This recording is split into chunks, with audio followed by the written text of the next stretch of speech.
ஓம் நமச்சிவாய.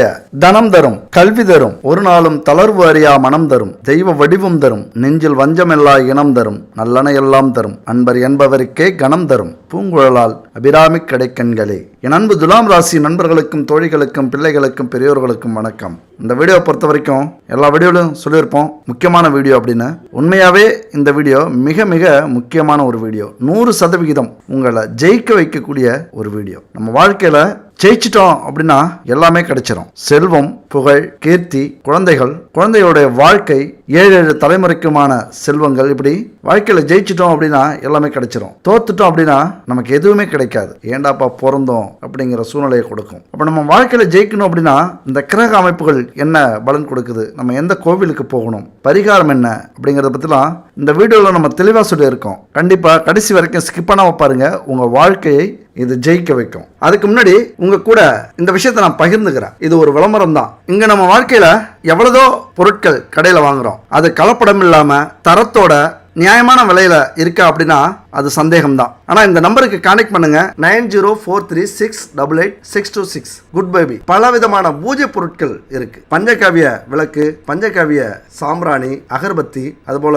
பஞ்சதீப எண்ணெய், இவங்க செக்கில் ஆட்டின எண்ணெய்களை வச்சு தீப எண்ணெய் பயன்படுத்திட்டு இருக்காங்க. பச்சரிசி மாவால கோலை கட்டி கோலம் போடுற, நம்மளாம் அரைச்சி கோலம் போடுவோம். 9 விதமான பூஜை பொருட்களை கலந்து பச்சரிசியால கோலமாவு கட்டி, கோலமாவு பவுடரு, இவங்க இயற்கையான தானியங்களை வச்சு பல விதமான லட்டு செஞ்சு கொடுக்குறாங்க. இப்படி பல பூஜை பொருட்கள் இவங்கள்ட்ட இருக்கு. கடவுள் தானே அப்படின்னு கலப்படமான பொருளை நம்ம வாங்கி பயன்படுத்தும் போது அதற்கான முழு பலனை நம்ம அனுபவிக்க முடியாது. கண்டிப்பா கலப்படம் இல்லாத பொருளா இருக்கணும். கலப்படம் இல்லாம தரத்தோட பாரம்பரியமான முறையில செய்யப்பட்ட புதுமையான பூஜை பொருட்களும், அதுபோல பாரம்பரியமான முறையில் தயாரிக்கப்பட்ட உணவுப் பொருட்களும் இவங்க செஞ்சு கொடுத்துக்கிட்டு இருக்காங்க. உங்களுக்கு நம்பிக்கை இருக்கும் பட்சத்தில் இவங்கள்ட்ட கான்டெக்ட் பண்ணி இந்த பொருளை வாங்கி பயன்படுத்தி பாருங்க. கண்டிப்பா உங்களை திருப்திப்படுத்தும். இந்த வீடியோ பொறுத்த வரைக்கும் முதல்ல ஆன்மீகத்துல நம்பிக்கை வேணும். இன்னைக்கு எல்லாருமே அறிவியலை நம்புற அளவுக்கு ஆன்மீகத்தை நம்புறதில்ல, இந்த ஜோதிட சாஸ்திரத்தை நம்புறதில்ல. இங்க மழை எப்ப வரும், புயல் எப்ப வரும், பூகம்பம் எப்ப வரும்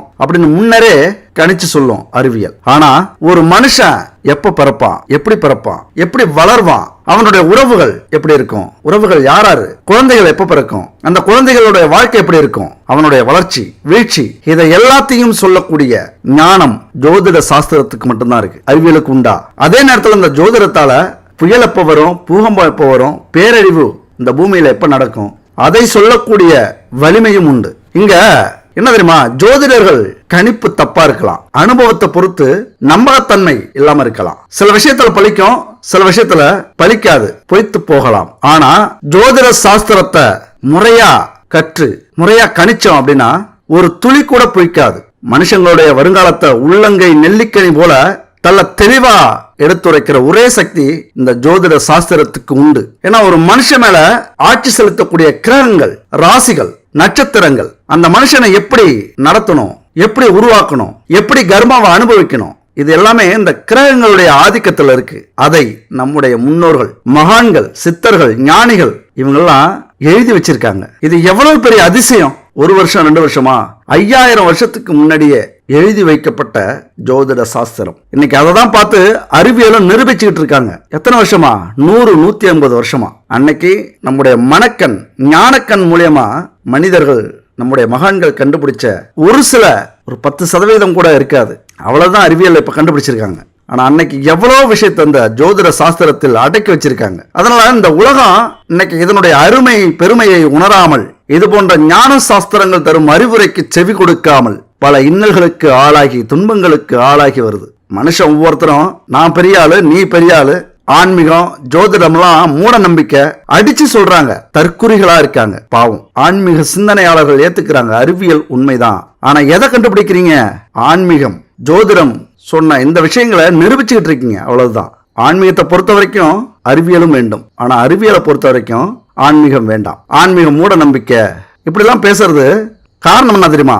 அவங்க வாங்கி வந்த கர்மா. அவங்க அப்படிதான் பேசணும் அப்படிங்கிறது தலை விதி, தலையெழுத்துல இருக்கு. இப்ப நம்ம உடம்பே எடுத்துக்கலாம். 5 புலன்களாலும் கை கால்களாலும் நம்முடைய இயக்கத்தை நம்மால கட்டுப்படுத்த முடியும் அப்படின்னாலும் உடம்புக்குள்ள ஓயாம உழைச்சுக்கிட்டு இருக்கிற இதயம், இரைப்பை, ஈரல், சிறுநீரகம் இதெல்லாத்தையும் யார் இயக்கிறது? அது எங்க, எப்படி, எதை பொருத்தி வைக்கணும், எப்படி இயக்கணும், அதனுடைய வாழ்நாள் எவ்வளவு, இதெல்லாம் சரியா அமைச்சு கொடுத்த ஏதோ ஒரு சக்தி. அதைத்தான் நம்ம ஆன்மீகம், இறைவன், தெய்வங்கள் நம்ம இப்படி சொல்லிட்டு இருக்கோம். இந்த சூட்சமத்தை நம்ம புரிஞ்சுக்கிட்டோம் அப்படின்னா நம்ம வாழ்க்கையில எப்பொழுதுமே நல்ல விஷயங்களை செய்வோம், நல்லவர்களா வாழ்வோம், நம்முடைய கர்மாக்களை நல்லதா மாத்துவோம், நமக்கு நடக்கிறது எல்லாமே நல்லதாவே நடக்கும். நமக்கு மட்டும் இல்ல, நம்முடைய சந்ததி எல்லாருக்குமே நல்லதாவே நடக்கும். நாம எப்படியோ அப்படிதான் நம்முடைய சந்ததி. அதனால இயற்கை வேறு, இறைவன் வேறு அல்ல.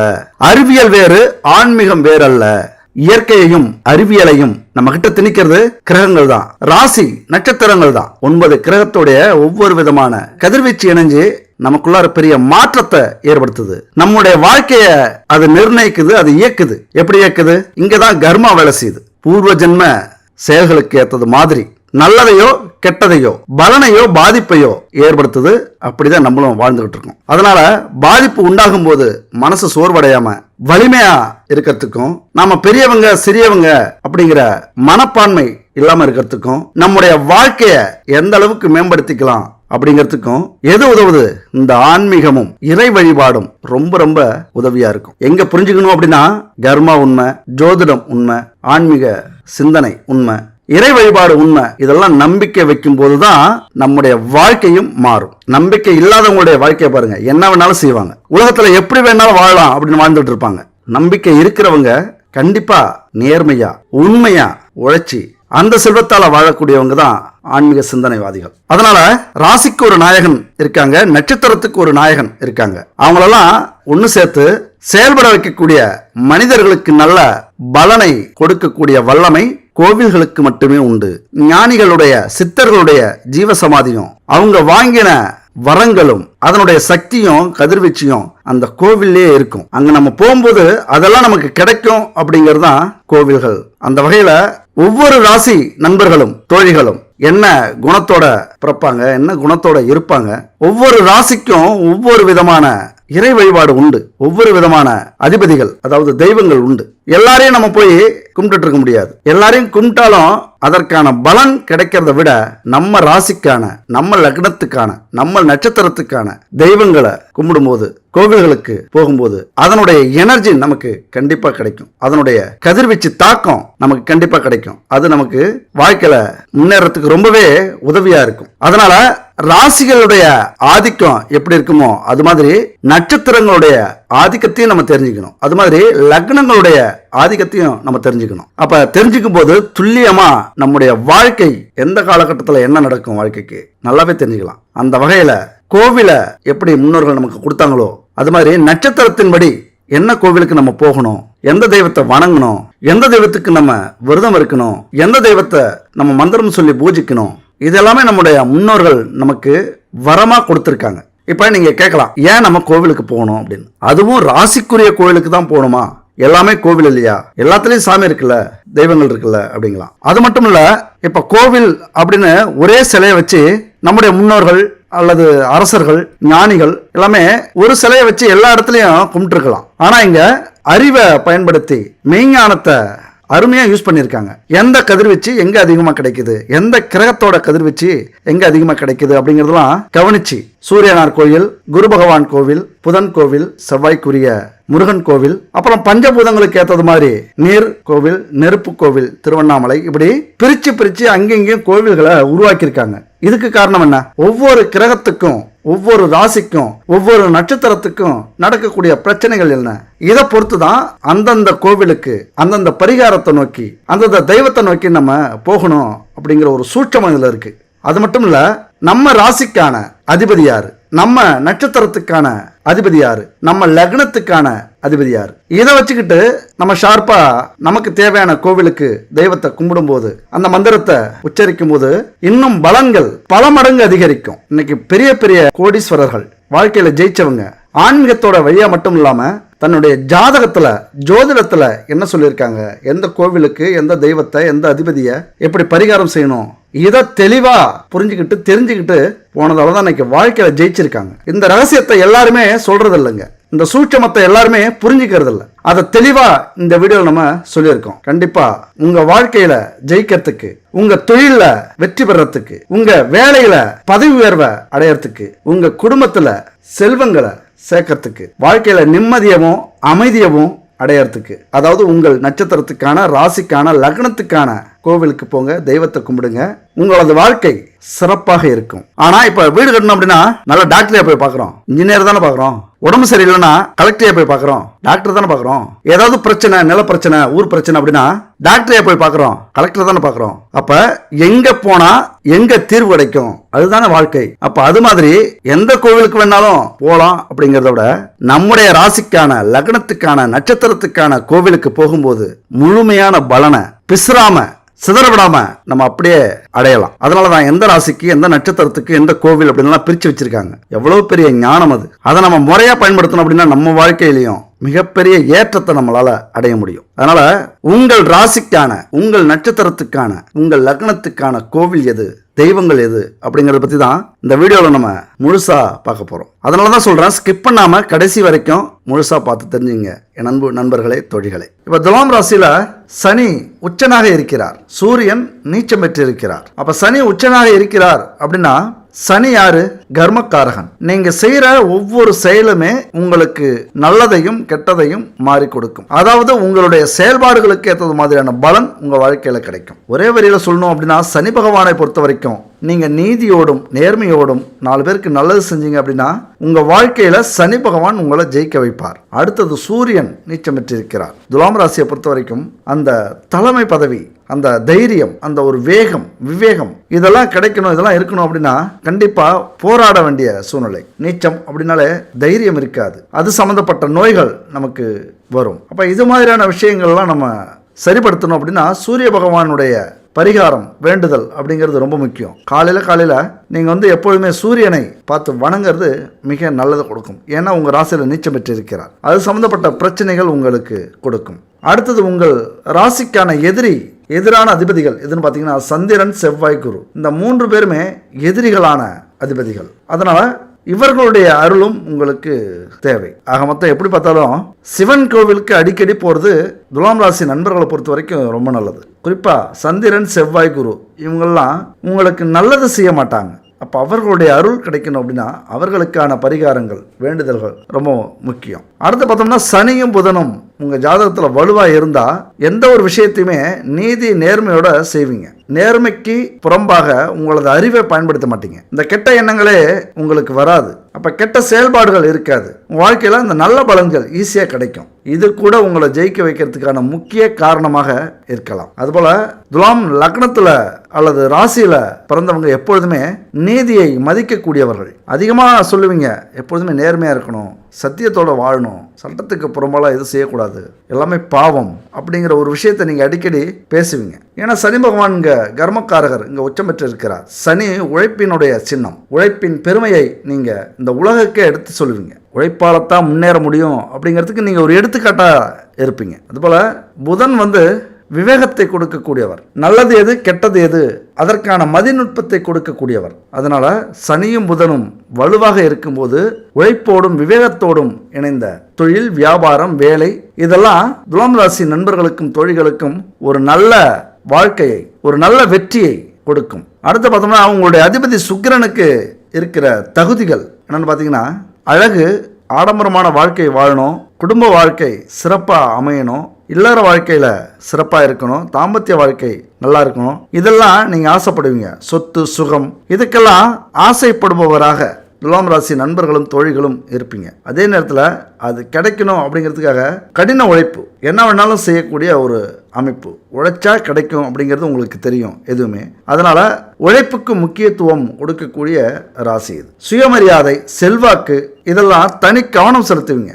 கௌரவத்தை உயிராக நினைக்கக்கூடியவர்கள். அதுபோல் உங்களுக்கான உரிமையை எந்த இடத்துலையும் விட்டு கொடுக்கவே மாட்டீங்க. குடும்பத்திலிருந்து அரசியல் வரைக்கும், அல்லது எந்த பதவியில் இருந்தாலும் சரி, எந்த வேலையில் இருந்தாலும் சரி, நீங்கள் எங்கே இருந்தாலும், எந்த துறையில் இருந்தாலும் உங்களுடைய உரிமையை போராடியாவது பெறுவீங்க. இதுக்கான போராட்டம் எப்போதுமே உங்கள் வாழ்க்கையில் நீடிச்சுக்கிட்டே இருக்கும். அதே நேரத்தில் நல்ல மனசு, ஈவு, இரக்கம், கஷ்டப்படுறது, உழைக்கிறது, சொகுசான வாழ்க்கையை வாழறதுக்கான முயற்சிகள் இது எல்லாத்தையும் நீங்கள் எடுத்துக்கிட்டே இருப்பீங்க. அதுக்கான முயற்சிகள் நடந்துக்கிட்டே இருக்கும் உங்கள் வாழ்க்கையில். அதுபோல் ஏழைகளுக்கு அள்ளி கொடுக்க உங்களுக்கு எப்பொழுதுமே பிடிக்கும். உங்கள் பேர் கெட்டு போகாத அளவுக்கு நீங்கள் நல்லது செஞ்சுக்கிட்டே வருவீங்க. அதுபோல் எதையும் அளந்து பார்த்து கொடுக்கக்கூடிய மனசு.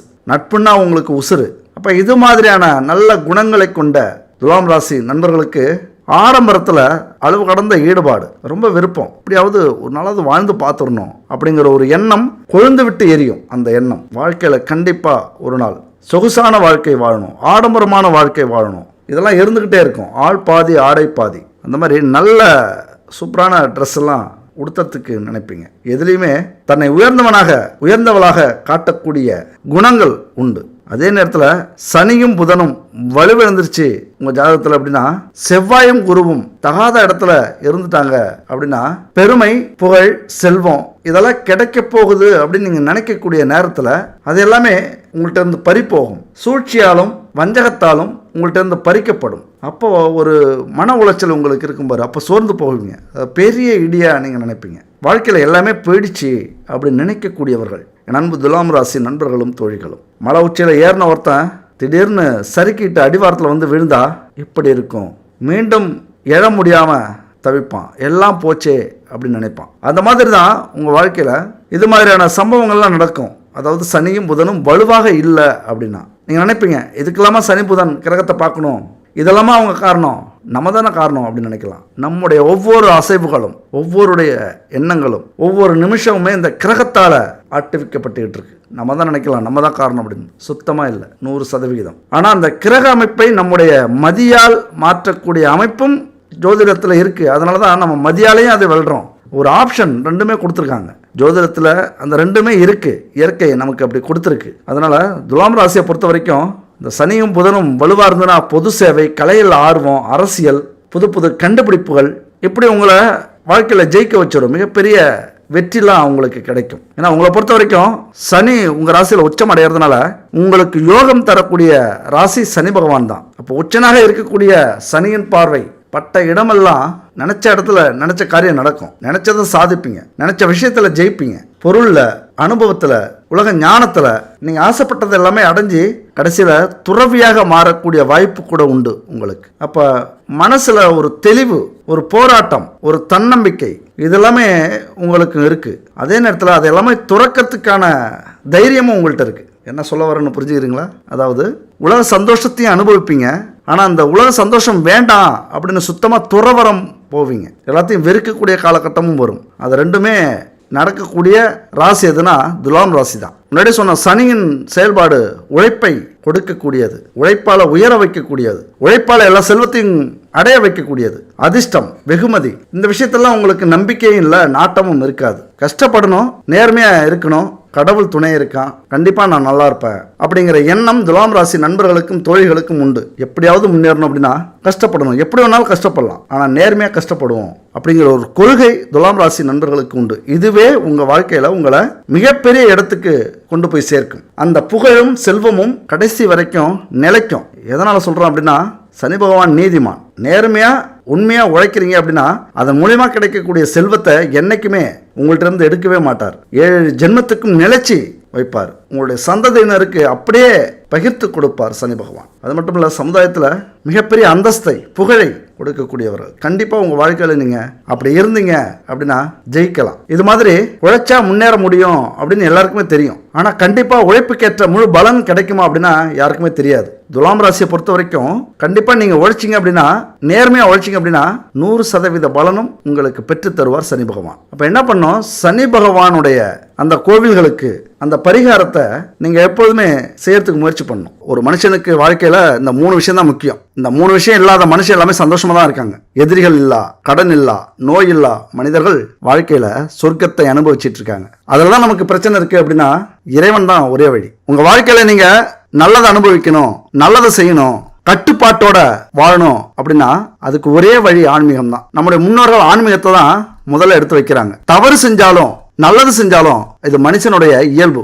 இப்போ நீங்களே எடுத்துக்கங்க, எந்த தவறு செஞ்சாலும் என்ன சொல்லுவீங்க, என் மனசால யாருக்கும் எந்த கெடுதலும் நான் நினைச்சதில்ல அப்படிங்கிறத சொல்லுவோம். இதுக்கு என்ன அர்த்தம், தான் செய்யறது தப்பா சரியா அப்படின்னு கூட தெரியறதில்ல. இங்க இது ஒரு பெரிய சூட்சமங்க.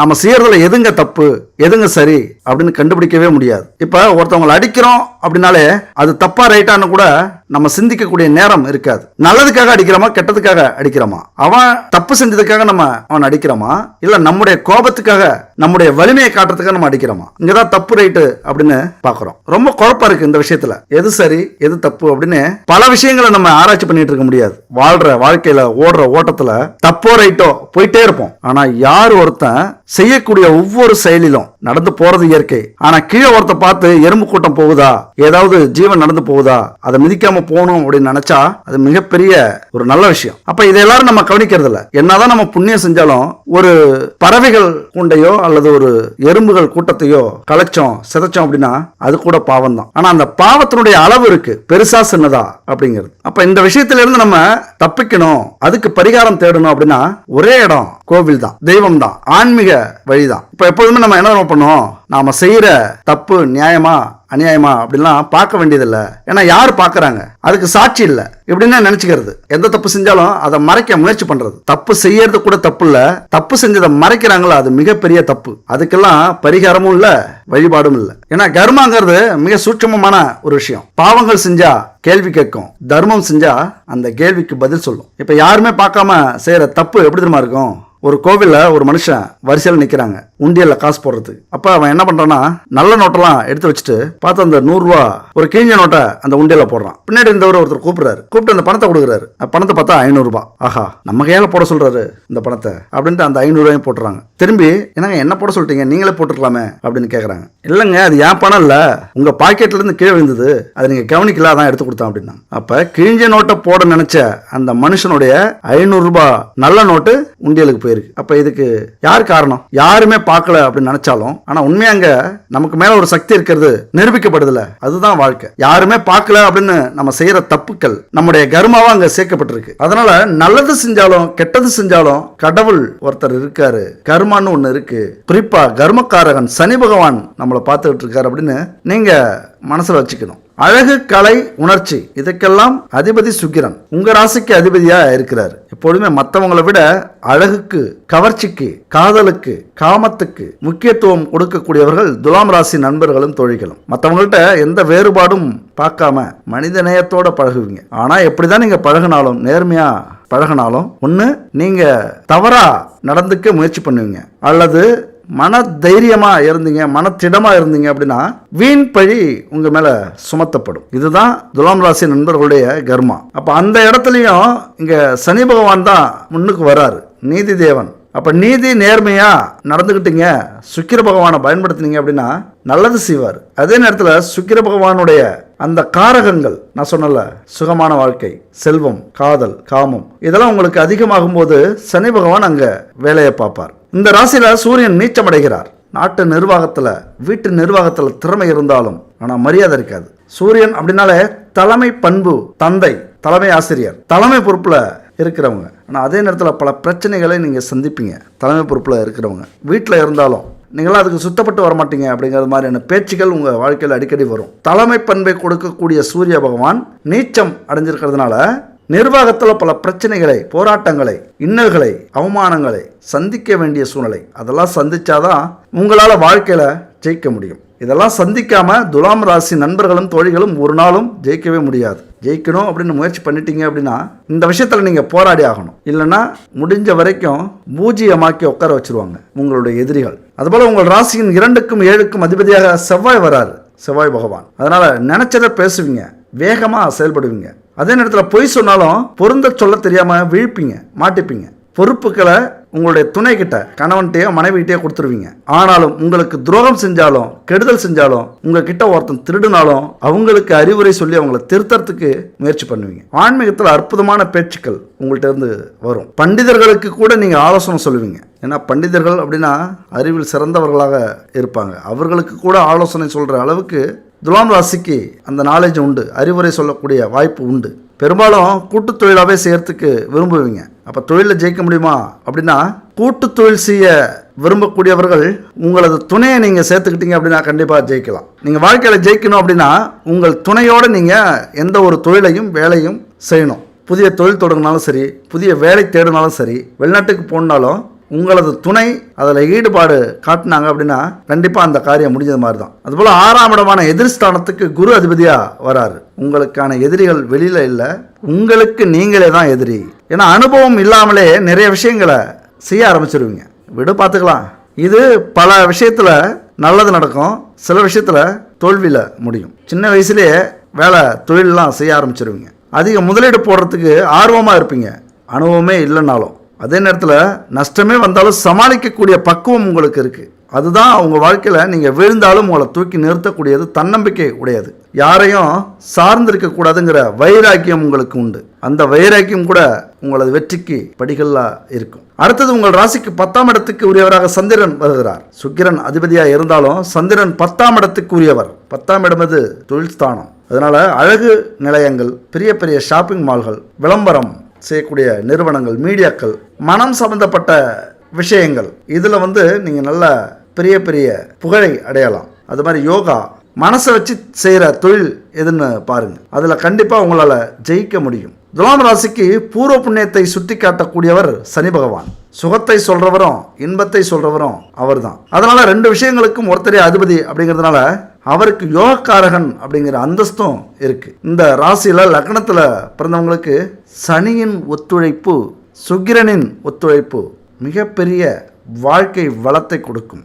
சுக்கிரனுடைய ஆதிக்கத்தில் துலாம் ராசி வர்றதுனால பெரும் செல்வத்தை, பெரும் ஆடம்பரமான வாழ்க்கையை, பெரும் கோடீஸ்வர வாழ்க்கையை வாழறதுக்கு விருப்பமுடையவர்கள் நீங்கள். ஆனால் அதே நேரத்தில் அதற்கான முயற்சிகளை நீங்கள் செய்கிறீங்களா அப்படின்னா கொஞ்சம் கேள்விக்குறி தான். ஏன்னா பல பிரச்சனைகள் உங்களுக்கு கிரக அமைப்பு மூலயமா இருக்குது. அப்போ என்ன பண்ணோம் அப்படின்னா, ஏற்கனவே நீங்கள் கோடீஸ்வரராக இருந்தாலும், இதுக்கு மேலே நீங்கள் முயற்சி பண்ணிட்டு இருந்தாலும், தெய்வீகத்தின் அருள், அந்த இறைவனின் அருள், உங்கள் குலதெய்வத்தின் அருள் கிடைச்சா கண்டிப்பாக உங்கள் வாழ்க்கையில் நீங்கள் ஜெயிக்கலாம். உங்களுக்கு சந்தேகமே வேண்டியதில்லை. ஏன்னா 100% பேர் பிறக்கிறோம் அப்படின்னா 100% பேரும் கோடீஸ்வரர்களாக மாறுறது இல்லை. ஆனால் யார் ஒருத்தவங்க, நாம் யார், நம்முடைய சூழ்நிலை என்ன, நம்முடைய ஜாதகத்தின் அடிப்படையில் எந்தெந்த கிரக அமைப்புகள் நல்லது செய்யும், எந்தெந்த அதிபதிகள் நமக்கு தெய்வமாக வராங்க, என்னென்ன பரிகாரங்கள்லாம் செய்யணும், நிம்மதி, அமைதி, நல்ல சிந்தனை கிடைக்க எந்த தெய்வம் நமக்கு தேவை, நம்ம வாழ்க்கையில் முன்னேறணும் அப்படின்னா இந்த விஷயங்கள்லாம்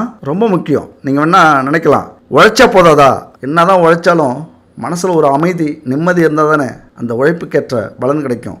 சிந்தனை, நல்ல சிந்தனை இல்லாத உழைப்பு எவ்வளவோ இருக்குது, ஆனால் அதெல்லாம் முன்னேறவே முடியாது. சிந்தித்து செயல்படுற எந்த ஒரு வேலையாக, தொழிலாக இருந்தாலும் அங்கே தான் ஒரு பெரிய மாற்றம், முன்னேற்றம் கிடைக்கும். அப்படி சிந்தித்து செயல்படக்கூடிய ஞானத்தை கொடுக்கக்கூடியது இந்த பிரபஞ்சம்தான், நமக்கு மேலே இருக்கிற ஒரு சக்தி தான், நம்முடைய கிரக அமைப்பு தான். 100% இதை புரிஞ்சுக்கிட்டீங்க அப்படின்னா உங்களாலும் வாழ்க்கையில் கண்டிப்பாக ஜெயிக்க முடியும். துலாம் லக்னத்துக்கு சுக்கிரன் லக்னாதிபதி, ராசிக்கு அவர் தான் அதிபதி. லக்னத்தில் ஆட்சி பெறதுனால சுக்கிரனாலே உங்களுக்கு யோகங்கள் கண்டிப்பாக உண்டு. ஆனால் அவரே அஷ்டமாதிபதியாகவும் இருக்கிறார். அப்போ அவருடைய திசை வர காலம் இருக்குல்ல, 20 வருஷம். அந்த 20 வருஷத்தில் பாதி வருடம், 10 வருடங்கள் யோகத்தை அள்ளி கொடுக்கக்கூடிய அமைப்பு உங்களுக்கு உண்டு. அடுத்த 10 வருஷம் அவயோகத்தை, நஷ்டத்தை, கஷ்டத்தை கொடுக்கக்கூடிய அமைப்பு உண்டு. அப்போ முன்னாடி யோகமான காலங்கள் வரும்போது அடுத்த 10 ஆண்டுகளுக்கான செல்வங்கள், புகழ், இது எல்லாத்தையும் சேர்த்து வச்சுக்கிறது நல்லது. அதனால் துலாம் ராசியில், துலாம் லக்னத்தில் பிறந்தவங்களுக்கு சுக்கிரன் நல்ல பலன்கள்லாம் கொடுக்கறதில்ல. ஏன்னா 6இல் உச்சம் பெறுகிறார். நல்ல பலன்கள் கொடுக்கறதில்ல அப்படின்னா முழுசாக கொடுக்கறதில்ல, பாதி நல்லதையும் பாதி கெட்டதையும் கொடுக்கக்கூடியவர். ஆனால் அந்த பாதியை நம்ம எந்த அளவுக்கு பயன்படுத்திக்கிறோங்கிறது தான் முக்கியம். கிடைக்கிற 100 ரூபாயை 100 கோடி ஆக்கிறதும், கிடைக்கிற 100 ரூபாயை 200 ரூபாயா மாற்றுறதும் நம்ம கையில் இருக்குது. நம்மளுடைய சிந்தனை, நம்மளுடைய உழைப்பு, நம்மளுடைய பரிகாரங்கள், இதெல்லாம் பொறுத்து நீங்கள் மாற்றிக்கணும். அந்த சுக்கிர பகவானை நீங்கள் பயன்படுத்திக்கணும். அதனால் பல பேருக்கு இந்த பரிகாரத்தில் நம்பிக்கை இல்லை, தெய்வங்கள் அப்படிங்கிற விஷயத்தில் நம்பிக்கை இல்லை. நாமெல்லாம் இந்த பிரபஞ்சத்தால் ஆட்டுவிக்கப்பட்டு இருக்கோம். இந்த கிரக அமைப்புகளுடைய தாக்கங்கள் நமக்கு அதிகமாக இருக்குது. இதெல்லாம் தயவு செஞ்சு புரிஞ்சுக்கிங்க. ஒரு ஜாதகத்தை ஃபுல்லாக முழுசாக ஆராய்ச்சி பண்ணால் ஒரு நாளையில் நீங்கள் என்னென்ன செய்வீங்க அப்படின்னு கண்டுபிடிச்சிடலாம். இந்த மாதத்தில் என்ன நடக்கும் உங்களுக்குன்னு கண்டுபிடிச்சிடலாம். 100% அழுத்தம் திருத்தமாக சொல்லிடலாம். அதை மீறி உங்களால் எதுவுமே செய்ய முடியாது. நீங்கள் என்ன நினைக்கலாம், நமக்கு அறிவு இருக்குது, தெளிவு இருக்குது, ஆன்மீகம் தேவையில்லை, அறிவியல் போதும் அப்படின்னு. அறிவியலாக இருந்தாலும், நம்முடைய சுதந்திரமாக இருந்தாலும், நாம் இஷ்டமாக இருந்தாலும் அது ஆன்மீகத்தின் வழியில் தான் செஞ்சாகணும். ஜோதிடம் எழுதின தலையெழுத்தை மீறி நம்மளால் எதுவுமே செய்ய முடியாது. ஆனால் மாற்றங்களை உருவாக்கலாம் அறிவின் மூலியமாக, அதுவும் ஜாதகத்தில் இருந்தால் தான் முடியும். அதனால் நம்ம வாழ்க்கையில் இன்பங்கள் துன்பங்கள் மாறி மாறி வந்தாலும் அதையும் தாண்டி நம்ம ஜெயிக்கணும் அப்படின்னா பரிகாரங்கள், தெய்வங்கள், கோவில்கள் இதெல்லாம் ரொம்ப முக்கியம். அப்போ துலாம் ராசி நண்பர்கள் வழிபட வேண்டிய ஆலயங்கள் பல இருக்குது. ஆனால் குறிப்பாக திருவண்ணாமலை மாவட்டம் ஆரணிக்கு பக்கத்தில் இருக்கிற ஐயம்பாளையத்தில் சின்ன குன்றில் இருக்கிற உத்தமராய பெருமாளை வழிபடுவது நல்ல சிறப்பை தரும். தடுமாற்றங்கள், கெட்ட நிகழ்ச்சிகள், கெட்ட சிந்தனைகள், தடைகள், வாழ்க்கையில் முன்னேறவே முடியல அப்படின்னா இந்த கோவிலுக்கு ஒரு நாள் கண்டிப்பாக போயிட்டு வாங்க. உங்கள் கர்மாவுக்கான கோவில் இது. உங்களை ஜெயிக்க காத்துக்கிட்டு இருக்கிற கோவில். அதுதான் சொன்னேன், உங்களை ஜெயிக்க வைக்கக்கூடிய கோவிலுக்கு நீங்கள் போங்க. இந்த மருத்துவர், கலெக்டர், இந்த மாதிரி எது தேவையோ, யார் நமக்கு தேவையோ அங்கே தான் போக முடியும். மாற்றி மாற்றி நம்ம போக முடியாது. அது மாதிரி உங்கள் ராசிக்கான கோவில் இந்த கோவில் போயிட்டு வாங்க. சனி பகவான் சுகாதிபதியாகவும் பூர்வ புண்ணியாதிபதியாகவும் வர்றதுனால இந்த பெருமாளை சனிக்கிழமையில வழிபட்டீங்க, வணங்கினீங்க, போயிட்டு வந்தீங்க அப்படின்னா உங்கள் வாழ்க்கையில் எதிர்பாராத அற்புதங்கள் நடக்கும். குறிப்பாக புரட்டாசி சனிக்கிழமை, ஏகாதசி திதி, இதெல்லாம் விசேஷமான நாள். ஏலக்காய் மாலை அணிவிச்சு நெய் தீபம் ஏற்றிட்டு வழிபட்டு வாங்க. முடிஞ்ச அன்னதானம் செய்யுங்க. இல்லாதவங்களுக்கு, முடியாதவங்களுக்கு உதவிகள் செஞ்சுட்டு வாங்க. அந்த கோவிலில் அளவற்ற நன்மைகள் உங்கள் வாழ்க்கையில் நடக்கும். இந்த பெருமாளுக்கு திருமஞ்சனம் செஞ்சால் குடும்பத்தில் சந்தோஷம் அதிகரிக்கும். எவ்வளோ பெரிய பிரச்சனை இருந்தாலும் அது தீரும். புத்திர பாக்கியம் உண்டாகும். எவ்வளோ கஷ்டப்பட்டிருப்பீங்க. ஏன்னா இந்த புத்திர பாக்கிய பிரச்சனை துலாம் ராசிக்கு அதிகம் உண்டு. அவ்வளோ சாதாரணமாக துலாம் ராசியை பொறுத்த வரைக்கும் குழந்தை பிறந்துடாது. 100க்கு 5% துலாம் ராசி நண்பர்கள் சில கிரக அமைப்புகளால் குழந்தை உடனே பிறந்துடும். 90% பேர் குழந்தை செல்வத்துக்காக போராடித்தான் ஆகணும். ஏன் அப்படின்னா அங்கே யார் இருக்கிறது? சுக்கிர பகவான் இருக்கிறார் அதிபதியாக. உங்களது சக்தியெல்லாம் திருமணத்துக்கு முன்னரே வீணடிக்க வச்சுருவார். அப்போ என்ன பண்ணும்? குழந்தை பாக்கியத்தில் பெரும் பிரச்சனையை உருவாக்கிடும் துலாம் ராசிக்கு. அதனால் அந்த மாதிரி உள்ளவங்களாம் அந்த கோவிலுக்கு கண்டிப்பாக போயிட்டு வாங்க. குழந்தை செல்வம் ரொம்ப நாள் கிடைக்காதவங்க போயிட்டு வாங்க. அது மாதிரி தருமபுரி மாவட்டம் காரிமங்கலம் பக்கத்தில் இருக்கிற கோவில் சென்னை கேசவரை வழிபடுங்க. அதாவது கோவிலூர் அந்த ஊரில் இருக்குது. அங்கே இருக்கிற சென்னை கேசவரை வணங்குனீங்க அப்படின்னா எல்லா பிரச்சனையும் துலாம் ராசி நண்பர்களுக்கும் தோழிகளுக்கும் தீரும். நீங்கள் என்ன நினைக்கலாம், அங்கெல்லாம் போனால் தான் இது சரியாகுமா அப்படின்னு. ஏதோ ஒரு விதத்தில் நம்ம இந்த பிரபஞ்சத்தோட தொடர்பில் இருக்கும். நீங்கள் யோசிச்சு பார்த்தீங்கன்னா தெரியும். எனக்கு இந்த பிரபஞ்சத்தோடைய தொடர்பே வேண்டாம், நான் வாழ்ந்துருவேன் அப்படின்னு யாராவது சொல்ல முடியுமா? யோசிச்சு பாருங்களேன். ஏன் அப்படி சொல்கிறேன் அப்படின்னா, இல்லாமல் நீர், நெருப்பு, ஆகாயம், காற்று, நிலம் இதெல்லாம் இல்லாமல் நம்மளால் வாழவே முடியாது. அப்போ இதுக்கெல்லாம் சக்தி கொடுக்கக்கூடியது கிரக அமைப்புகள். அதனால தான் நம்மளாம் பிறந்தோம் வளர்ந்தோம் அப்படிங்கிறது சாதாரண விஷயம்லாம் இல்லை. எல்லாம் எழுதப்பட்ட விதி. எல்லாமே இந்த ஜோதிடத்தால் நடக்கக்கூடியது. இதை மட்டும் நீங்கள் நல்லா புரிஞ்சுக்கணும். சாதாரணமாக இல்லை, அடி மனசில் வச்சுக்கங்க. எதெல்லாம் உங்கள் முயற்சி இல்லாமல் உங்கள் வாழ்க்கையில் உங்களை தேடி வந்ததோ அதெல்லாம் ஆண்டவன் கொடுத்த பரிசு. எதையெல்லாம் உழைச்சி போராடி உண்மையா சேர்த்தீங்களோ அடைஞ்சிங்களோ அதெல்லாம் உங்களுடைய வாழ்வுக்கும் துன்பத்துக்கும் கர்மாவுக்கும் கிடைச்ச மூலதனம், ஆதாரம், உங்களுடைய சொத்து. ஆண்டவன் கொடுத்த பரிசை நம்ம சொத்துன்னு வச்சுக்க கூடாது. அதை தான தர்மம் செய்யறது சிறந்த சிந்தனை.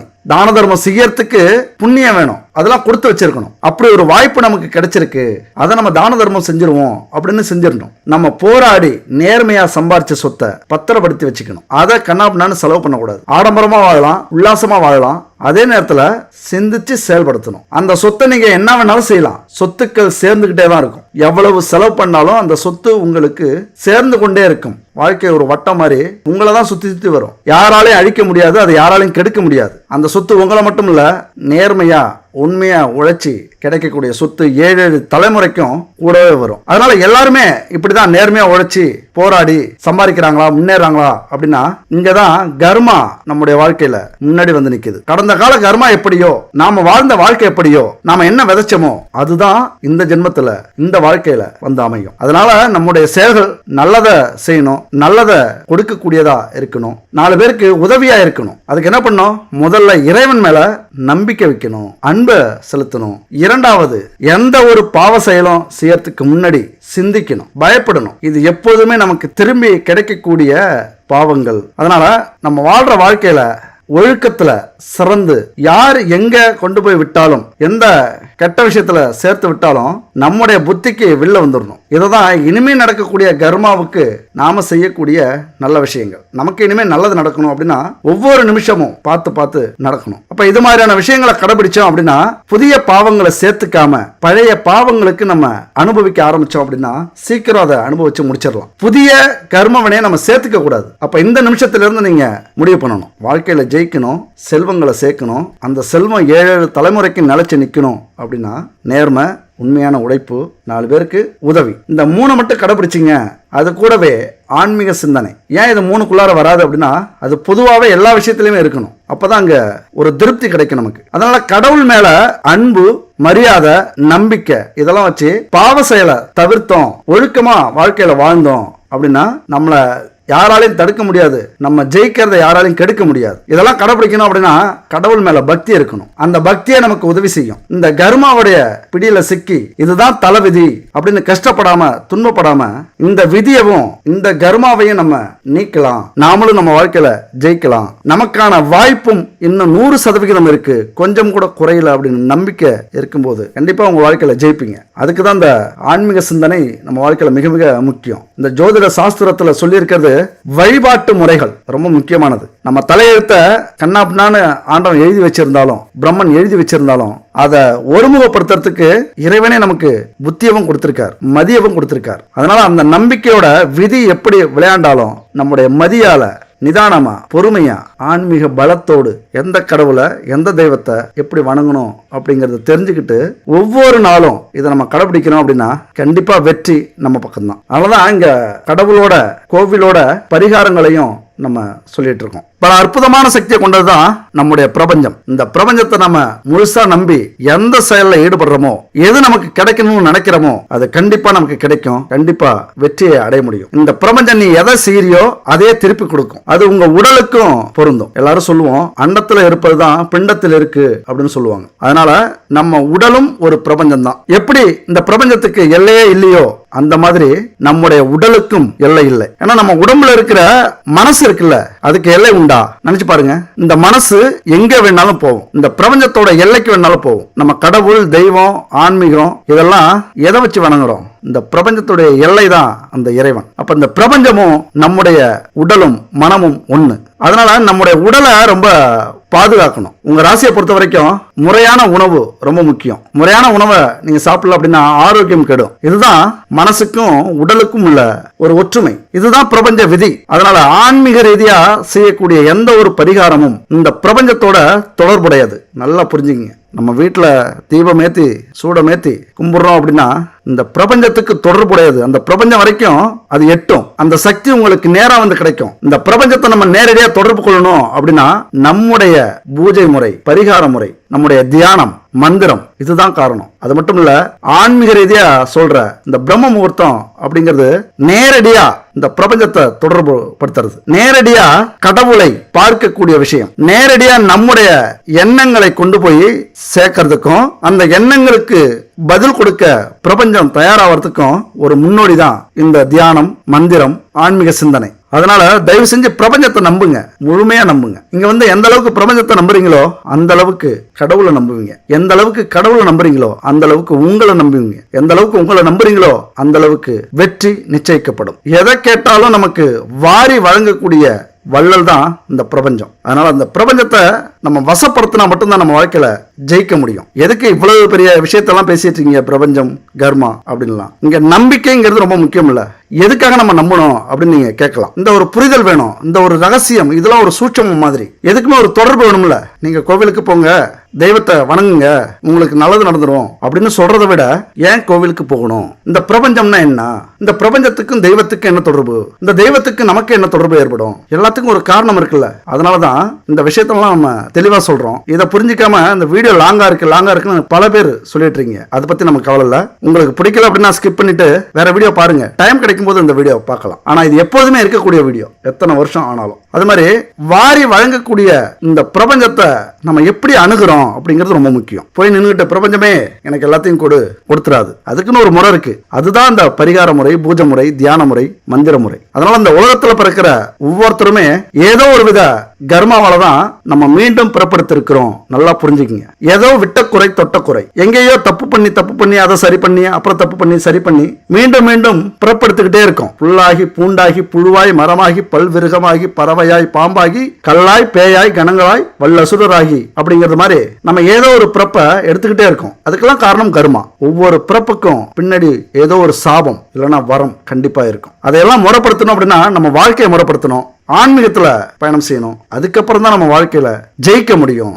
வாழ்க்கையில ஜெயிச்சா மட்டும்தான் அங்க மரியாதை. ஒரு முறை வேணா ஜெயிச்சு பாருங்க. இந்த உலகம் எப்படி உங்களை மதிக்குது அப்படின்னு நீங்க அப்புறம் தான் தெரியும். ஜெயிச்சவங்களுக்கு தான் தெரியும் இது ஒரு சொர்க்கம் அப்படின்னு நினைப்பீங்க. எந்த அளவுக்கு வாழ்க்கையில இந்த பிறவியை ஏண்டா பிறந்தோம் அப்படின்னு வெறுக்கிறீங்களோ அந்த அளவுக்கு விரும்புவீங்க. எத்தனை பிறவி எடுத்தாலும் எப்படி நம்ம பிறக்கணும் அப்படின்னு நினைப்பீங்க. அதெல்லாம் சாத்தியமாக்கக்கூடிய வலிமை இந்த ஆன்மீகத்துக்கு மட்டும்தான் உண்டு, இந்த ஜோதிடத்துக்கு மட்டும்தான் உண்டு. உங்க ராசிக்கு என்ன கோவில் தெளிவா நீங்க தெரிஞ்சுக்கணும். அதனாலதான் துலாம் ராசி நண்பர்கள் எந்த அளவுக்கு நீங்க நம்பிக்கையோட செயல்படுறீங்களோ, இறை பக்தியோட செயல்படுறீங்களோ அந்த அளவுக்கு உங்க வாழ்க்கையில கண்டிப்பா ஜெயிக்கலாம். இங்க என்ன நம்ம பிரச்சனை, நம்ம இந்த இந்தியாவில் இது மாதிரியான ஆன்மீக சிந்தனையை பள்ளிகளில் கொடுக்கறது தான் பெரும் பிரச்சனை. இங்கே பள்ளிகளில் ஸ்கூலில் எல்லாம் நடக்கிறது என்னன்னா மத மாற்றம் தான் நடந்துட்டு இருக்குமே தவிர இந்த மாதிரி நல்ல சிந்தனைகளை, இந்த உலகம்னா என்ன, கர்மானா என்ன, நல்ல சிந்தனையோட இருந்தா, நல்லது செஞ்சா, உண்மையா உழைக்கும் போது எவ்வளவு பலன் இருக்கு அப்படிங்கிறத சொல்லி கொடுக்கறதுக்கு யாருமே இல்லை. நம்மளாம் அனுபவத்தில் தான் அங்கே கற்றுக்கிட்டு இருக்கோம். அதனால தான் இன்றைக்கி நம்ம ரொம்ப கஷ்டப்படுறோம். இது மாதிரி யாராவது 4 பேர் சொல்லும் போது அதிலிருந்து நம்ம மீண்டு வந்தால் தான். இது மாதிரியான வாய்ப்புகள்லாம் நம்ம குழந்தை பருவத்திலே கிடைச்சிது அப்படின்னா கண்டிப்பாக சுதாரிச்சுக்கலாம். துலாம் ராசியை பொறுத்த வரைக்கும் அழகு, கலை, உணர்ச்சி இதுக்கு அதிபதியான சுக்கிரன் உங்கள் ராசியாக இருக்கிறதுனால கலைகளில் நீங்கள் கண்டிப்பாக ஜெயிக்கிறதுக்கு முயற்சி பண்ணலாம். ஆயக்கலை 64 இருக்குல்ல, அதில் நீங்கள் ஜெயிக்கிறதுக்கு முயற்சி பண்ணலாம். சினிமா துறையில் கண்டிப்பாக சாதிப்பீங்க. உங்கள் வாழ்க்கையில் நீங்கள் ஜெயிக்கணும் அப்படின்னா சினிமா துறையில் இறங்குங்க, இல்லைனா கலை சம்மந்தப்பட்ட விஷயங்கள் எதுவாக இருந்தாலும் சரி அதில் இறங்குங்க. 6ஆம் இடமான எதிரி ஸ்தானத்துக்கு குரு அதிபதியாக இருக்கிறதுனால முன்னாடியே சொன்னேன், உங்கள் மனசை நீங்கள் தான் ஜெயிக்கணும். உங்களுக்கு எதிரி யாரு அப்படின்னா எதிரிகள் வெளியில இருந்து வரமாட்டாங்க, உங்கள் மனசு தான் காரணம் அப்படின்னு முன்னாடியே சொன்னோம். மன போராட்டம் உங்களுக்கு அதிகமாக இருக்கும். முதல்ல தன்னம்பிக்கை வராது. எதை எடுத்தாலும் ஒரு பயம், முடியுமா முடியாதாங்கிற சந்தேகம் உங்களை ரொம்ப தேக்கி வச்சிரும். ஒரு விஷயத்தில் முயற்சி பண்ண விடாமல் தேக்கி வச்சிரும். அப்போ அதெல்லாம் சரி பண்ணக்கூடிய கோவில்கள், தெய்வங்கள் எது அப்படின்னு பார்த்தீங்கன்னா நம்ம மனசை தைரியம், தன்னம்பிக்கையை வர வைக்கணும். அப்போ தெய்வத்தோடைய அருள் இருந்தால் கண்டிப்பாக உங்கள் வாழ்க்கையில் பெரிய வெற்றியை அடைய முடியும். நீங்கள் போகக்கூடிய இன்னொரு கோவில் எதுன்னு பார்த்தீங்கன்னா 108 திவ்ய தேசங்களான திருக்கோளூர் திருத்தலம் துலாம் ராசி நண்பர்களுக்கு மிக முக்கியமான தலம். இங்கே போயிட்டு வரீங்க அப்படின்னா பெருமாளுடைய அருள், ஆசீர்வாதம் உங்களுக்கு கிடைக்கும். அடுத்தது உங்கள் நட்சத்திரத்துக்கான கோவில்கள் எதுன்னு பார்த்தீங்கன்னா சித்திரை 3, 4ஆம் பாதத்தில் பிறந்தவர்கள் சிதம்பரத்தில் இருக்கிற ஸ்ரீ நடராஜ பெருமானை அர்த்தஜாம பூஜையின் போது வணங்கலாம். அர்த்தஜாம பூஜை நடந்துக்கிட்டு இருக்கும்போது போங்க, கண்டிப்பாக உங்கள் வாழ்க்கையில் நல்லது நடக்கும். இந்த கோவிலுக்கு நீங்கள் வாழ்க்கையில் ஒரு முறையாவது போயிட்டு வந்தீங்க அப்படின்னா நீங்கள் நினச்சதெல்லாம் நடக்கும். உங்களுக்காக காத்துக்கிட்டு இருக்கிற ஒரு கோவில். அடுத்தது சுவாதி நட்சத்திர நண்பர்களுக்கான கோவில் எதுன்னு பார்த்தீங்கன்னா அரக்கோணத்துக்கு பக்கத்தில் இருக்கிற சோழிங்கபுரத்தில் அருள்பாலிக்கும் சோழிங்க ஸ்ரீ நரசிம்ம பெருமானை வணங்கி வாருங்கள். அடுத்தது விசாகம் 1, 2, 3ஆம் பாதத்தில் பிறந்தவர்கள் திருத்துறை பூண்டி அருகே இருக்கிற எட்டக்குடியில் உள்ள ஸ்ரீ முருகப்பெருமானை வணங்குங்கள். உங்களுக்காகவே காத்துக்கிட்டு இருக்காரு. அதாவது சில இடத்துக்கு போனாதான் நமக்கு நல்லது நடக்குங்கிற விதி இருந்ததுன்னா அதையும் தடுத்துக்கிட்டு ஒரு நாளாவது போயிட்டு தான் வாங்கலேன். ஏன்னா இந்த பூமியை ஆள்றது கிரக அமைப்புகள் அப்படின்னா இந்த பூமியில் அதற்கு தனித்தனி கோவில்கள் இருக்குது. அங்கெல்லாம் போயிட்டு வரும்போது கண்டிப்பாக உங்கள் வாழ்க்கையில் மிகப்பெரிய மாற்றங்கள் ஏற்படும். அந்த கிரகத்துடைய சக்தி கிடைக்கும். போயிட்டு வாங்க. இதெல்லாம் ஏதோ சும்மா சொல்லிட்டு இருக்காங்க அப்படின்னு இல்லை, அனுபவப்பட்டு நம்முடைய சித்தர்கள், முன்னோர்கள், ஞானிகள் இதையெல்லாம் எழுதி வச்சிருக்காங்க. இந்த ராசிக்கு இந்த கோவில், இந்த நட்சத்திரத்துக்கு இந்த கோவில், இந்த லக்னத்துக்கு இந்த கோவில் அப்படின்னு எழுதி வச்சிருக்காங்க. அதைத்தான் நம்ம சொல்லிட்டு இருக்கோம். அடுத்தது பரிகாரங்களை பொறுத்த வரைக்கும் எல்லாரும் சொல்லுவாங்க சாஸ்திரத்தில் பரிகாரம்லாம் சொல்லல, பரிகாரம்னு ஒன்று ஜோதிட சாஸ்திரத்துல இல்லை, அதெல்லாம் இல்லாமலா இத்தனை கோவில்கள் இருக்கு, இவ்வளவு தான தர்மங்கள் செய்ய சொல்றாங்க, ஒவ்வொரு கோவில்லையும் தர்மங்கள் செஞ்சிட்டு இருக்காங்க. கண்டிப்பா பரிகாரங்கள் இருக்கு. ஜோசியக்காரங்களே நிறைய பேர் பரிகாரங்கள் இல்லை அப்படின்னு சொல்லிட்டு இருக்காங்க. இதுதான் ரொம்ப ஆச்சரியமா இருக்கு. கண்டிப்பா பரிகாரங்கள் அப்படிங்கிறது இல்லாம எதுவுமே இல்லை. ஆனா பரிகாரமா நம்ம என்ன செய்யறோம் அப்படிங்கறதா முக்கியம். ஒரு கஷ்டம் வருது அப்படின்னா அதுக்கு ஈடான பரிகாரங்கள் செய்யும் போதுதான் அதுக்கு பரிகாரமா அமையும். கஷ்டங்கள் பலமா இருக்கு, துன்பங்கள் பலமா இருக்கு, அதை போக்குறது ஈஸியா ஒரு பரிகாரத்தை எடுத்துக்கிட்டோம் அப்படின்னா அது தப்பா போயிடும். அந்த பரிகாரம் பலிக்காது. இந்த விஷயத்தை தான் நீங்க புரிஞ்சுக்கணும். நோயின்னு இருந்தா அதுக்கு மருந்து அப்படிங்கிறது கண்டிப்பா உண்டு, இல்லாமலா இருக்கும். ஆனா எந்த மருந்து அப்படிங்கிறது தான் பரிகாரத்துல மிக முக்கியமானது. இங்கேயும் சில முக்கியமான விஷயம் உண்டு. நோய்களை கட்டுப்படுத்தலாமே தவிர சில நோய்கள் சுத்தமா கட்டுப்படுத்த முடியாது, தீராது. வாழ்க்கை முழுவதும் அந்த நோய்களுக்கான மருந்து நம்ம சாப்பிட்டு தான் இருக்கணும். அப்படி சில நோய்கள் இருக்கு. அந்த நோய்களுக்கெல்லாம் அதிக காலம் பிடிக்கும். சில நோய்க்கு உடனே சாப்பிட்டா உடனே சரியாயிடும், சில நோய்க்கு அதிக காலம் பிடிக்கும், அதிக காலம் மருந்து சாப்பிட வேண்டியது இருக்கும். ஏன் சாவர வரைக்கும் கூட மருந்து சாப்பிட்டுட்டே இருக்கணுங்கிற சூழ்நிலை வரும். சில நோய்களுக்கு மருத்துவமே இல்லை. இதை ஒரு எடுத்துக்காட்டா வச்சுங்க. அப்படிதான் பரிகாரங்களும். அப்ப என்ன பண்ணணும்? அதுக்கெல்லாம் காரணம் என்ன? நம்முடைய கர்மா தான். நாம செஞ்ச அந்த கொடுமைகள் தான் இன்னைக்கு இது மாதிரியான கஷ்டங்கள்லாம் நம்ம அனுபவிக்கிறோம். அப்ப அதுக்கான பரிகாரங்கள் எது மாதிரி நம்ம செய்யணும் அப்படிங்கிறத பார்த்து செய்யணும். அதாவது தெரிஞ்சே செஞ்ச தவறுகள், துரோகங்கள், பாவங்களுக்கெல்லாம் என்னைக்குமே பிராயச்சித்தமே இல்லை. ஆனா மரணத்துக்கு ஈக்குவலான பரிகாரங்களை எடுத்துக்கிட்டீங்க அப்படின்னா கண்டிப்பா அதுல கூட உங்களுக்கு விடுதலை உண்டு. அதனால எந்த ஒரு துன்பத்தில இருந்தும் ஈஸியா தப்பிக்கணும் அப்படின்னு நினைக்காம மனசு வருந்தி வரக்கூடிய தண்டனையை ஏத்துக்கிறதுக்கு நீங்க தயாரா இருந்தீங்க அப்படின்னா இறைவன் கண்டிப்பா மன்னிப்பார். ஓடி ஒளிஞ்சிங்க அப்படின்னா துரத்துவார், அவ்வளவுதான். கடைசி வரைக்கும் மன்னிக்கவே மாட்டார். அப்ப நம்மளா ஏத்துக்கிட்டு அந்த பரிகாரத்தை நம்ம செய்யணும், மனம் வருந்தி செய்யணும். எவ்வளவு பெரிய பாவங்கள் தெரிஞ்சே செஞ்சாலும் பரிகாரத்தால சரி பண்ணிடலாம். பணத்தால, யாகங்களால, மந்திரங்களால அல்லது ஆண்டவனுக்கு வெள்ளி, தங்க காசு, ஆபரணங்கள், பணம் கொட்டுனா பரிகாரம் செஞ்சா சரியாயிடும், ஆண்டவனை திரும்பி பார்க்க வச்சிடலாம் அப்படின்னு நினைச்சா கண்டிப்பா முடியாது. பாவங்களை கரைக்கிறதுக்கு ஒரே வழி மனம் வருந்துறது தான், கண்ணீர் தான். நம்மளால அடுத்தவங்க அழுதா அது பாவம், மனம் மருந்தி நாமளே அழுதா அது பரிகாரம். அதுதான் தீர்வு. தயவு செஞ்சு இதை நீங்க புரிஞ்சுக்கணும். எதிர்பார்க்காத நடக்கிற எல்லா விஷயங்களும் தோஷம் தான், பிரச்சனைகள் தான், துன்பங்கள் தான். வர துன்பங்கள் எல்லாமே ஏதோ ஒரு வகையில் நமக்கு தோஷம் இருக்கு அப்படின்னு அர்த்தம். அந்த தோஷத்தை முழுசா நம்ம பரிகாரத்தால போய்க்கலாமா அப்படின்னா முடியாது. மிகப்பெரிய ஹோமங்களோ பரிகாரங்களோ செஞ்சுதான் தோஷ நிவர்த்தி ஆக்கணும் அப்படின்லாம் இல்ல. எல்லா பரிகாரங்களும் பூஜைகளும் தோஷத்தோடைய தாக்கத்தை குறைக்கும். உங்க வாழ்க்கையில நீங்க ஜெயிக்கணும், யாருக்கும் பயப்படக்கூடாது, எந்த தடையும் நமக்கு ஏற்படக்கூடாது, நல்லபடியா நல்ல வழியில சம்பாதிக்கணும் அப்படின்னா ஆன்மீக வழியில இந்த 2 விஷயங்களை கடைபிடிங்க. 2 விஷயங்கள். இதுதான் பரிகாரம். முதல்ல உங்க வீட்டை சுத்தமாக்கி தினமும் காலையிலையும் மாலையிலையும் பூஜை செய்யுங்க, விளக்கேத்துங்க. பூஜை அறையில பூஜைக்கு தேவையான பொருள் மிக மிக முக்கியமானது. ஏன்னா நேர்மறை சக்திகள் எந்த அளவுக்கு இருக்கோ அந்த அளவுக்கு தான் நம்ம வாழ்க்கையில ஜெயிக்க முடியும். கந்திஷ்டி, எதிர்மறை சக்திகள், பொறாமை, இதெல்லாம் நம்ம வீட்டை சுத்தி அடிக்கடி இருக்கும். அதெல்லாம் போக்கணும் அப்படின்னா நம்ம வீட்டுல எப்பொழுதுமே பூஜை அறையில நம்ம தீபம் ஏத்தி ஆகணும். அது மாதிரி அங்கிருந்து வரக்கூடிய வாசனைகள் எதிர்மறை சக்திகளை விரட்டி நேர்மறை சக்தியை கொண்டு வரணும். நம்ம வாழ்க்கையில ஆன்மீக சிந்தனை, அமைதி, தெளிவு, அன்பு, பொறுமை இதெல்லாம் தரக்கூடியது நம்முடைய பூஜை அறை தான். ஒரு 10 நிமிஷம் அங்க உட்காந்துட்டீங்க அப்படின்னா தெளிவா ஆயிடுவீங்க. அப்புறம் நடக்கிறது எல்லாமே தெளிவா இருக்கும், நீங்க செய்யறது எல்லாமே தெளிவா செய்வீங்க. அதனால பூஜை அறையை கவனமா வச்சுங்க.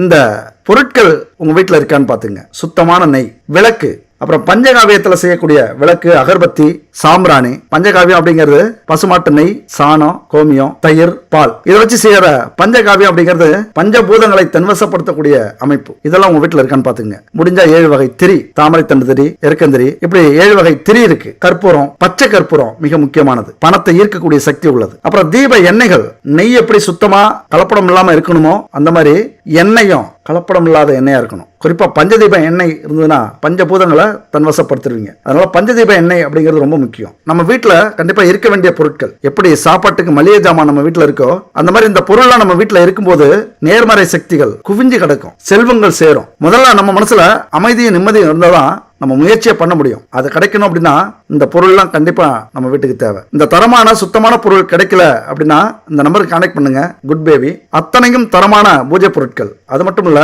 உணவுப் பொருட்கள் அவங்க செஞ்சிட்டு இருக்காங்க. நம்பிக்கை இருந்தா இவங்கள்ட்ட வாங்கி பயன்படுத்துங்க. அப்புறம் சந்தர்ப்பம் கிடைக்கும் போதெல்லாம் கோவிலுக்கு போயிட்டு வாங்க.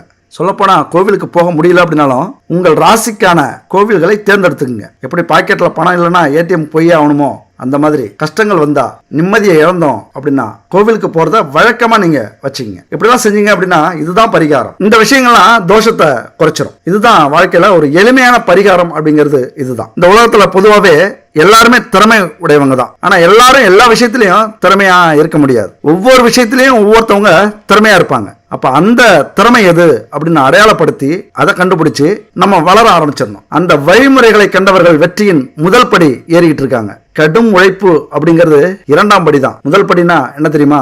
100 பேர் பிடிச்சி இழுத்தாலும், 1000 பேர் தடுத்தாலும், 1,00,000 பேர் உன்னால முடியாது, அதுக்கெல்லாம் நீ சரிப்பட்டு வர மாட்டேன்னு சொன்னாலும் என்னுடைய கனவை நிஜமாக்க, வாழ்க்கையில ஜெயிக்க என்னால மட்டும்தான் முடியும்னு எல்லாரையும் வரிசையில நிக்க வச்சுட்டு முதல் படி ஏறாம பாரு. அந்த முதல் படி தான் தன்னம்பிக்கை. அதுக்கப்புறம் தான் 2வது படி உழைப்பு. அப்புறம் அவமானம், கௌரவம், இதெல்லாம் அடுத்தடுத்த படிக்கட்டுகள் வரும். தோல்வி ஒரு படியில வரும். இந்த உலகத்துல எவ்வளவு திறமை இருந்தாலும் எவ்வளவோ முயற்சி பண்ணியும் தோத்து போறாங்க அப்படின்னா, தோத்தவங்க விழுந்து கிடக்காம மறுபடியும் எழுந்திருச்சு முயற்சி பண்றாங்க அப்படின்னா அதுதான் தன்னம்பிக்கை. ஆனா திறமையே இல்லாதவங்க தன்னம்பிக்கையோட முயற்சி பண்ணாங்க அப்படின்னா அங்கதான் கிடைக்கக்கூடியது தோல்வி, தோல்விக்கு மேல் அவமானம். அதனால தன்னுடைய தன்னம்பிக்கையை கெடுக்கிற மாதிரி யார் எது சொன்னாலும் அவங்கள ஒதுக்குங்க. குமரிக்கரையில திருவள்ளுவர் எப்படி நிக்கிறார் அந்த மாதிரி உயர்ந்த நில்லுங்க. தன்னம்பிக்கையோட பொறுமையும் தலைமை பண்புகளும் இருந்தா கண்டிப்பா வெற்றி நிச்சயம் உங்களுக்கு. பணம் சம்பாதிக்கிறது மட்டும் வெற்றி இல்ல, பணத்துக்கு அடுத்ததும் வெற்றி தோல்வி இருக்கு. நேர்மை, கௌரவம், சுயமரியாதை இதெல்லாம் கூட வெற்றி தோல்வியை நிர்ணயிக்கிறது தான், நிர்ணயிக்கக்கூடிய புள்ளிகள் இதெல்லாம். அதனால ஏழ்மையில நேர்மை அப்படிங்கிறது பாராட்டக்கூடியது. இங்க நேர்மை, உழைப்பு, ஆன்மீக சிந்தனை இது இருந்தாலே போதும், வெற்றி உங்களுக்கு தான். கண்டிப்பா நீங்க ஜெயிப்பீங்க வாழ்க்கையில. ஆனா நேர்மைக்கே ஏழ்மை பரிசு அப்படின்னா இந்த சமூகம் தவறான பாதையில போயிட்டு இருக்கு அப்படின்னு அர்த்தம். ஏழ்மையா இருக்கிறவனை எப்பொழுதுமே அடக்கி வச்சிருக்கிறது, முன்னேற விடாம தடுக்கிறது சமூகம். அப்படின்னா அடுத்த ஆள் இல்ல, நம்ம கூட இருக்கிறவங்களும் அப்படிதான் இருப்பாங்க. அப்போ இங்க எதிரி யாரு? நம்முடைய சமூகம் தான். அதனால நம்ம ஜெயிக்கணும்னா நாம எப்பொழுதுமே இப்படிதான், நம்மளால முடியாது, நமக்கு கொடுத்து வச்சது இவ்வளவுதான், நம்முடைய விதி இவ்வளவுதான் அப்படின்னு அலட்சியமா இல்லாம நம்மளால முடியும் அப்படின்னு நம்ம மேல நம்பிக்கை வச்சு இந்த சமூகத்துக்கு நம்ம யாருன்னு காட்டித்தான் ஆகணும். திருவள்ளுவருடைய ஊக்கம் உடைமை, ஆய்வினை உடைமை, இடுக்கண் அறியாமை, வினைத்திற்பம் இதெல்லாம் சொல்லக்கூடியது அப்படின்னா, துன்பங்கள் வரும்போது மனம் தளராமல் நகைத்து ஒதுக்குங்க. துன்பங்களை கடப்பதற்கு அதனை விட சிறந்த வழி எதுவுமே இல்ல. துன்பம் உங்களை சூழும் போது துவண்டு போவாதீங்க, அந்த துன்பத்தையே துன்பத்தில் ஆழ்த்தி அதை தோல்வி அடைய செய்யுங்க அப்படிங்கறதா திருவள்ளுவர் சொல்லக்கூடிய பாடம். இதெல்லாத்தையும் நம்ம புரிஞ்சுக்கிட்டோம் அப்படின்னா நாம தான் இங்க கிங்கு. தலைவராகலாம், கோடீஸ்வரராகலாம், எல்லா வகையிலையும் உங்களை தகுதிப்படுத்துங்க. எங்களுக்கு இது வேணும், எங்களாலே முடியும், நாங்களும் இதுக்கு தகுதியானவர்கள் அப்படின்னு நீங்க தான் நிரூபிக்கணும். போராடுங்க, வெற்றி பெறுங்க. புகழோ இகழ்வோ இறைவன்ட்ட ஒப்படைச்சிருங்க. ஒப்படைச்சிட்டு உங்களது பாதை இதுதான், போயிட்டே இருங்க. வெற்றி நிச்சயமா கிடைக்கும். நீங்களும் வாழ்க்கையில ஜெயிப்பீங்க. கடைசியா ஒன்று சொல்லட்டுமா? போனா போகுது, ஜெயிச்சிருங்க. ஜெயிச்சிட்டீங்கன்னா நீங்க சொல்றது இந்த உலகமே கேட்கும். தோத்துட்டீங்கன்னா நாம வீட்டு நாய்க்குட்டி கூட கேட்காது. அதனால ஜெயிச்சிருங்க மக்கா, ஜெயிச்சிருங்க. அடுத்த ஒரு அற்புதமான வீடியோவில் சந்திப்போம். நன்றி, வணக்கம்.